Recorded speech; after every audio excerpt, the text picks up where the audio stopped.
Hello, magandang araw po sa inyong lahat. Ito po si Nurse Kaloy. As you can see, ito po yung Mayon Volcano dito sa Albay. Sa kasalukuyan po, nandito ko sa baryo ng Kawit, bayan po ng Manito, Albay, dito po sa Bicol. Andito po ako, nakikipiesta. At the same time, nagsisearch po ako ng isang lugar na mapapatayuan ko ng aking rest house sa aking pagtanda bilang pensioner. And at the same time, my plan is to buy a boat, a fish net, at magpapatayo po ako ng fish pen dito sa lugar na to.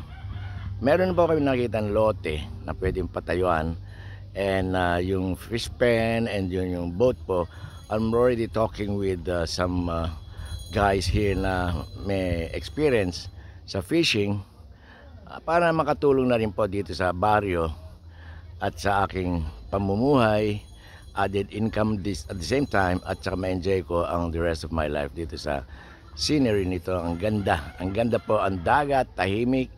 And then one of the plan is to develop a small resort dito sa dulo. Nakikita nyo po at the end of this isla ay gagawa po ako ng isang mini resort. It's a part of the plan, pero unahin ko muna ang rest house, bibili ng boat, fish pen, gagawa pa tayo dyan, at fish net para sa fishing. May nakausap na ako mga fishermen dito, referred by my friends here in Manito, Albay.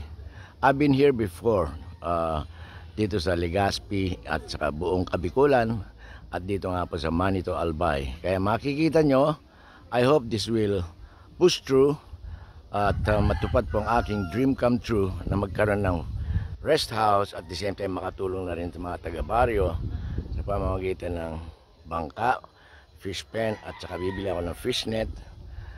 At the same time, matupad yung aking pangarap, and it's my passion, yung fishing. In fact, nag-uwi ako ng mga fishing rod from Hawaii, pinakustomize ko at magagamit ko sa aking hobby na fishing. May boat na, mag-fishing, mag-enjoy, at the same time magkakaroon po ng pangkabuhayan, at the same time makatulong sa mga tao rito sa baryo ito. Ayan po ang Mayon Volcano. Maraming salamat po sa pagsusubaybay, and then let's just wait and see para sa magiging rest house ni Nurse Kaloy. Have a nice day.